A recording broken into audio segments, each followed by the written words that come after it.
Since the launch of Need for Speed Unbound, the Regera has been the king of S+, the literal fastest car in the game, and to be honest, there hasn't even been a car that's close until now. Let's go!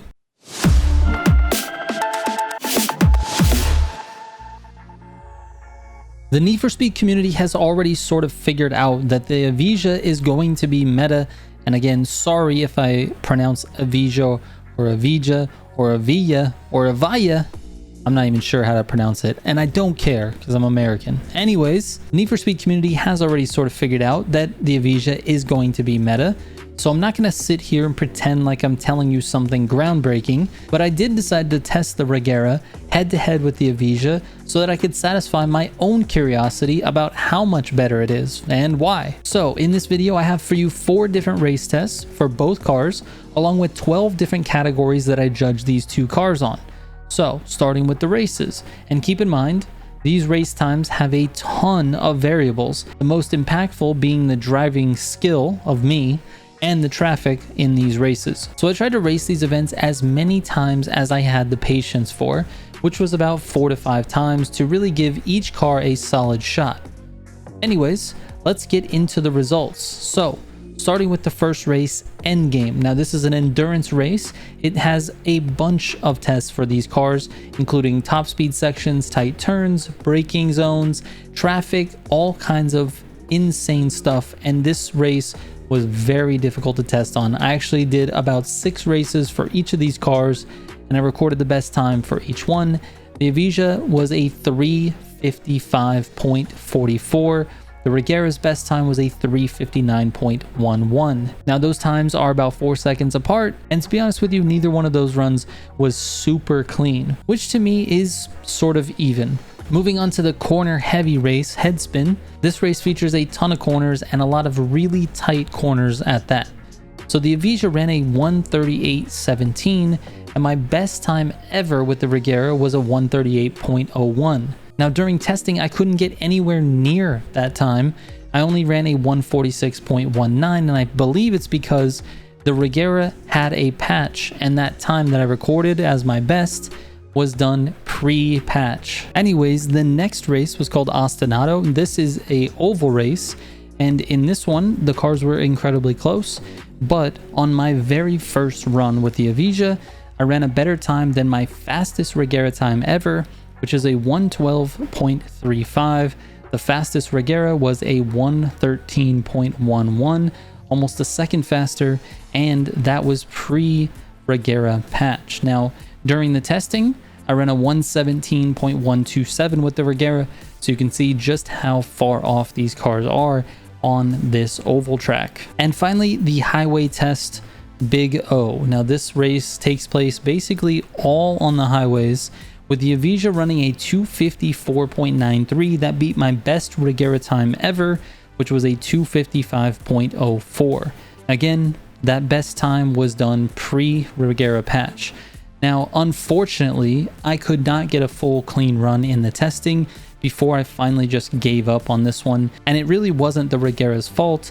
Traffic was all over the place, other players were involved, it just really wasn't coming together, so I decided to just use my best time, and even with the best time, the EVIJA beat it. So let's talk about the different categories that I judged these cars on for this head-to-head matchup. You've got acceleration, top speed, stability, dolphin risk, which is, you know, when your car starts to bounce from front to back, front to back, front to back. It's completely uncontrollable, and it happens on certain sections of various races, and it's extremely frustrating. Anyways, dolphin risk, cornering, controllability during a burst turn, and then the tightness of the burst turns, steering sensitivity, perfect launch difficulty, curb hopping, and jumping flight risk. Now, jumping flight risk is a very sort of nitpicky category to judge these cars on, but I noticed a very big difference between these two cars, so I decided to include that as well. So let's start off with acceleration. In the acceleration department, it is not even close. The EVIJA wins by a lot. It's just better all around throughout the entire acceleration curve. the EVIJA does better than the REGERA, and I tested it both with NOS and without NOS. The EVIJA gets the top speed so much faster than the REGERA does. And speaking of top speed, that's the other category, and I have to give it to the EVIJA as well. It just seems effortless. It gets all the way to 245 with like no effort at all, only just a little bit of NOS, and you can get there. The REGERA struggles when it hits 230. So from like 230 to 245, you really need to implement burst NOS and regular blue NOS in order to get to top speed, and that's just not always available to you.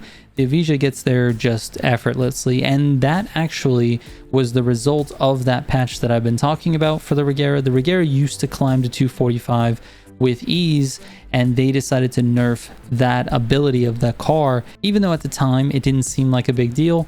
Now, comparing these two cars, it is a big deal because the EVIJA doesn't really have that cap. Now, let's talk about stability, and this is one of the things that is sort of a positive for the EVIJA and sort of a negative, and I'll get into why it's a negative as we go through these categories. But the stability of this car, it seems to be directly linked to its ability to corner and its turning radius. So it doesn't have a very tight turning radius, and because of that, it just feels a lot more stable. It can take a turn and you can control it, whether you're, nosing through that turn or simply just taking the turn. Just feels a lot more controllable. So I have to give that category to the EVIJA as well. And speaking of controllable, its dolphin risk is fairly low. Now, does it still happen? Yes, of course. It happens to basically all the cars in the game, but for some reason, the EVIJA doesn't do it as much, and it feels like there's something weighing the car down in the front of the car, because even when you take a jump, which is one of the categories I said I judge these cars on, you take a jump with the EVIJA and the front end dips down, whereas the REGERA likes to sail when it's up in the air. So it's just, it's a little bit different, and that maybe has a little bit to do with it, and it's probably something that, helps it dolphin less. Now, in terms of cornering, I have to give this to the REGERA. Its ability to corner is so much better than the EVIJA. The EVIJA definitely understeers, and the REGERA definitely oversteers.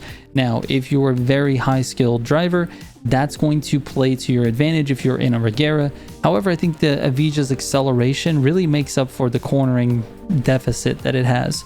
So you may have to take a corner a little bit slower in the EVIJA and maybe a little bit wider, but it has the power to accelerate back to top speed. Whereas the REGERA, you're going to have to really take that corner well in order to keep your speed so you don't have to accelerate back to it. Now let's talk about burst turns for a little bit. That's where you use your yellow burst NOS mid-corner in order to tighten your turning radius and make your car go insanely fast around a corner. Now, there's two things that are really important when doing that, and that's your ability to control the car through those turns and how tight the car can actually turn while going through those. So in terms of controllability, the EVIJA definitely has it. You can 3 burst through a turn and it's fairly easy to control the car, even with steering sensitivity all the way up, which is the way that I tested this for both cars.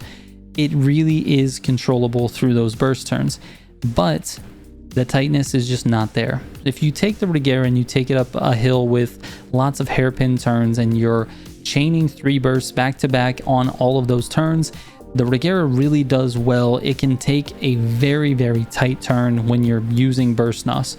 So I have to give it to the REGERA on that one. And that sort of leads me into the next one. The steering sensitivity of the REGERA is far better than the EVIJA. The EVIJA feels very sluggish and slow to react to steering inputs, which is really not, super advantageous when you're going real fast like you are in an S Plus race. So I have to give that to the REGERA as well. And one last category that I will give to the REGERA as well, which is the perfect launch difficulty. It is a million times easier to perfect launch the REGERA than it is the EVIJA, and sometimes that actually makes the difference in some of these shorter races. You can get off the line a little bit faster. Unfortunately, if the guy in the EVIJA actually hits that perfect launch, he's going to be right in front of you in no time. So the EVIJA is a better accelerating car, and if you do hit the perfect launch, it's definitely going to be a lot faster. Now, the last 2 categories are curb hopping and jumping flight risk. We already talked about jumping a little bit. The EVIJA has a much lower risk of, just like sailing off into the night. The REGERA loves to just fly once you hit a jump. and the EVIJA sort of points itself back down to the ground, which is nice. And in terms of curb hopping, the EVIJA definitely has it on that one as well. It doesn't curb hop as much as the REGERA, although it still happens a little bit, and that's sort of the nature of driving in Need for Speed Unbound, so you can't really avoid it, but it definitely is limited compared to the REGERA. The REGERA really curb hops a lot, and it makes it very difficult to drive in some of the tighter city courses, and so I definitely give that to the EVIJA as well. Anyways, let's talk about my final thoughts, and we'll wrap the video up. In general, the EVIJA is definitely better for basically all players. The gap between someone's EVIJA time and that same driver's REGERA time on the same course is going to be larger as the skill level decreases. In other words, if the player has more skill, that player will be more likely to be able to drive the REGERA at its full potential, and the difference between the REGERA and the EVIJA is going to be a lot smaller for those people. For someone who just doesn't have a lot of skill, I definitely think the EVIJA is much easier to drive. It's faster in general, it's better at accelerating, which means you can recover from mistakes during races a lot easier than you can with the REGERA. And to be honest with you, neither one of these cars is bad at anything. Both of these cars are head and shoulders above any other car in S+. This is just my way of comparing them together. Neither one of them's bad, but the EVIJA is just a little bit better. Like I said, for the vast majority of the player base, the EVIJA is a much faster choice, and with that, the reign of the REGERA in S+ is finally over. Alright, thank you guys so much for watching, I appreciate it. I know this was sort of a detailed video, and if you like this type of stuff, let me know in the comments. If not, I'm not sure why you're still watching, but I appreciate it. Thank you guys so much for watching. You can always send me a DM on Instagram or Discord, and I read every single one. I will catch you on the next one. Trigger out.